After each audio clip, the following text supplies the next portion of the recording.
السلام علیکم ورحمۃ اللہ وبرکاتہ۔ پیارے دوستو، اللہ تعالیٰ کے فضل و کرم سے اور اس کی خاص عنایت سے آج ہم جمعۃ الوداع کی نشست میں حاضر ہیں، یعنی رمضان مبارک کا یہ 25واں روزہ ہے اور آخری جمعہ ہے۔ پیارے دوستو، اللہ تعالیٰ کا ہم سب کو یہ جمعہ کا عنایت کرنا یہ بہت بڑا اس کا فضل ہے اور اس کی رحمت ہے کہ اس رب کریم نے ہم جیسے گناہ گار عاجز لوگوں کو ایسی عظیم المرتبت ساعتیں اور یہ گھڑیاں عطا فرمائیں۔ آج ہم صدقہ فطر پر ایک جامع گفتگو کرنے لگے ہیں۔ آپ تمام حضرات توجہ سے یہ گفتگو سنیں گے تو انشاءاللہ بہت فائدہ ہوگا۔ حضور سیدنا عوف رضی اللہ تعالیٰ عنہ وہ بیان کرتے ہیں، حضور نبی اکرم صلی اللہ علیہ وسلم نے فرمایا، آپ صلی اللہ علیہ وسلم عید والے دن نماز عید سے پہلے صدقہ فطر ادا کرنے کا حکم فرمایا کرتے تھے، اور آقا کریم علیہ السلام اس موقع پر یہ آیت مقدسہ تلاوت فرماتے، وَذَكَرَ اسْمَ رَبِّهِ فَصَلَّى، بے شک کامیاب ہوا جو پاکیزہ ہو گیا اور اپنے رب کا نام لیا۔ حضور نبی کریم علیہ السلام کا معمول مبارک تھا کہ عید سے ایک دو دن قبل صدقہ فطر اور عید الفطر کے احکام و مسائل بیان فرمایا کرتے تھے۔ رمضان کا روزہ 2 سن ہجری میں فرض ہوئے اور اسی سال ہی صدقہ فطر واجب ہوا۔ حضور سیدنا عبداللہ ابن عباس رضی اللہ عنہ بیان کرتے ہیں کہ حضور نبی کریم علیہ السلام وادی مکہ کے درمیان میں ایک ندا دینے والے کو حکم دیا کہ وہ یہ اعلان کرے، صدقہ فطر ہر مسلمان، چھوٹے بڑے، مرد عورت، آزاد غلام، شہری دیہاتی،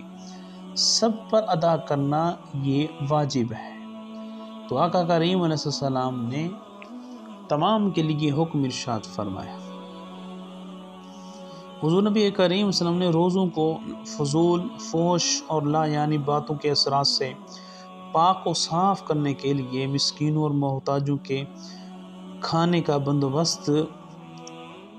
کر دیا، اور صدقہ فطر کو آقا کریم علیہ السلام نے اس امت کے لیے مقرر فرمایا تاکہ صدقہ فطر ادا کر دیا جائے تو روزے کے درمیان جو لغویات اور فحش باتیں ہوئیں اس کے ذریعے اللہ تعالیٰ ان کو پاکیزہ فرما دے اور روزوں کو ستھرا کر دے۔ حضرت عبداللہ بن عباس رضی اللہ عنہ نے بیان کیا، رسول اللہ صلی اللہ علیہ وسلم نے ارشاد فرمایا کہ صدقہ فطر کو اللہ تعالیٰ نے فرض کیا ہے جو روزہ داروں کی لغویات، بیہودہ باتوں سے پاکی ہے، غریبوں کی پرورش کے لیے ہے، جس نے نماز عید سے پہلے اسے ادا کیا ہو تو یہ مقبول زکوٰۃ ہے، اور جس نے اسے عید نماز کے بعد ادا کیا تو یہ دوسرے صدقات کی طرح ایک صدقہ ہے۔ پیارے دوستو، اس فرمان عالیشان کے اندر 2 چیزیں حضور نبی کریم علیہ السلام نے ارشاد فرمائی ہیں۔ ایک یہ کہ زبان کی بے احتیاطیوں، بے باکیوں سے روزے پر جو برے اثرات پڑے ہوں گے، صدقہ فطر ان کا کفارہ اور فدیہ ہو جائے گا۔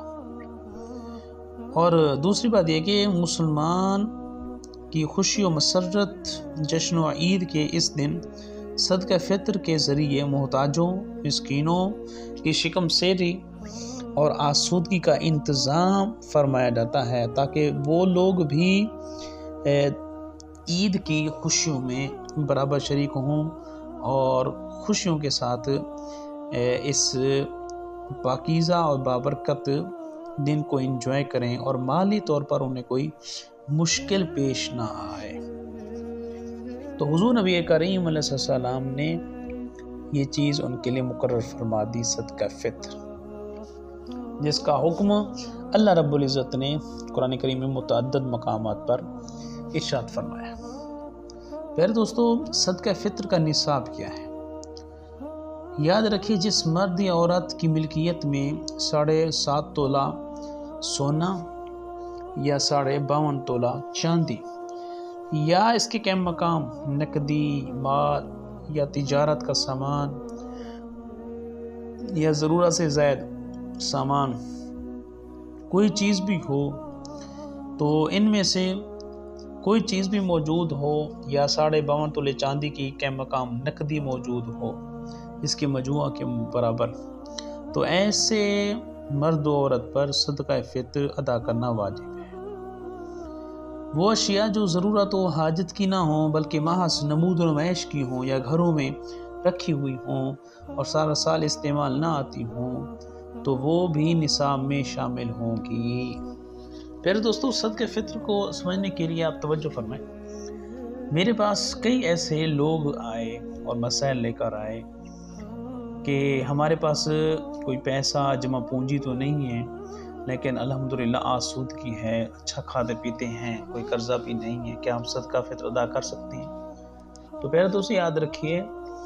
جو چیز ہم نے ابھی پڑھی ہے اس صورت میں، جب تک کوئی مرد و عورت نصاب کا مالک نہیں ہے اس پر صدقہ فطر بھی واجب نہیں ہے۔ جب نصاب اس کے پاس ہوگا اس کے اوپر صدقہ فطر واجب ہوگا، چاہے وہ اچھا کھاتے پیتے ہیں، ان کا مکان اچھا ہے، ان کی گاڑیاں ہیں اور ان کی استعمال میں ساری چیزیں ہیں، جتنا کچھ بھی ہوں، چاہے وہ لاکھوں میں کروڑوں میں کیوں نہ ہو، تو لیکن ان کے پاس جمع پونجی نہ ہو اور وہ جو کچھ بھی ان کے استعمال میں ہیں، حاجات اصلیہ سے زیادہ ان کے پاس کچھ بھی نہیں ہے، تو ایسے شخص کے اوپر صدقہ فطر واجب نہیں ہے جب تک شرعی طور پر ان کے پاس نصاب موجود نہ ہو۔ تو یہ تمام چیزیں ہمیں یاد رکھنی چاہیے۔ صدقہ فطر کی ادائیگی کا وقت کیا ہے؟ پیارے دوستوں،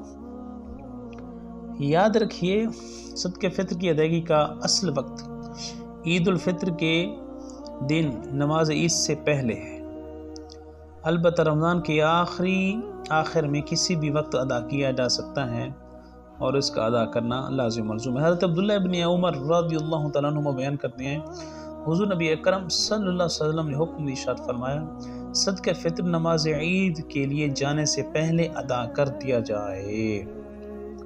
اگر کوئی صدقہ فطر نماز عید سے پہلے ادا نہ کر سکے تو وہ صرف صدقہ کا ثواب پائے گا، یعنی کوئی شخص بھول گیا، وہ صدقہ فطر ادا نہ کر سکا تو اس نے نماز عید کے بعد ادا کیا تو وہ عام صدقہ کی طرح ہے، اس کو صدقہ فطر نہیں کہا جا سکتا کہ یہ صدقہ فطر ہے۔ تو پیارے دوستو، صدقہ فطر کے متعلق متفرق چند مسائل میں آپ کے سامنے پیش کر دیتا ہوں، جس کے ذریعے ہمیں یہ پتہ چلے گا کہ کون سے لوگ مستحق ہیں اور کون سے لوگ مستحق نہیں ہیں۔ یہ بات بالکل عیاں اور واضح ہو جائے گی۔ نمبر 1، صدقہ فطر کے مستحق ایسے غریب حضرات ہیں جن کو زکوٰۃ دی جا سکتی ہے، یعنی وہ لوگ جو زکوٰۃ کے مستحق ہیں، صدقہ فطر کے مستحق بھی وہی لوگ ہیں۔ نمبر 2، صدقہ فطر ماں باپ، دادا دادی، نانا نانی، اسی طرح بیٹا بیٹی، پوتا پوتی، نواسا نواسی کو دینا یہ درست نہیں ہے، یہ جائز نہیں ہے۔ یعنی یوں سمجھیے، اپنی اوپر کی جد اور اپنی نیچے کی جد کو صدقہ فطر دینا یہ جائز نہیں ہے، اسی طرح زکوٰۃ دینا بھی جائز نہیں ہے۔ لیکن پہلے دوستو ایک بات یاد رکھیں، ایسے ہی بیوی شوہر کو اور شوہر بیوی کو اپنا صدقہ فطر نہیں دے سکتا، یہ بھی یاد رکھیں، وہ بھی ایک دوسرے کو نہیں دے سکتی، بیوی شوہر کو اور شوہر بیوی کو، بلکہ یہ اپنا صدقہ فطر کسی اور کو ادا کریں گے۔ نمبر 3، بھائی بہن، بھتیجا بھتیجی، بھانجا بھانجی، چچا چچی، پھپھا پھوپھی، خالہ خالو، ماموں ممانی، سسر ساس، سالہ بہنوئی، سوتیلی ماں، سوتیلا باپ، ان سب کو صدقہ فطر دینا درست ہے بشرطے کہ یہ غریب اور مستحق ہوں۔ پہلے دوستو، بڑی جامع یہ بات ہے، یعنی ان تمام کو صدقہ فطر دینا جائز ہے، درست ہے بشرطے کہ وہ مستحق ہوں اور غریب ہوں، لاچار ہوں، ان کے ہاں بہت تنگی ہو۔ ایک مرتبہ میں دوبارہ یہ دہرا دیتا ہوں تاکہ ہمیں یہ بات بالکل عیاں اور واضح ہو جائے، تاکہ پتہ چل جائے کہ ہم صدقہ فطر کن کن کو دے سکتے ہیں۔ اب ذرا توجہ فرمائیں، بھائی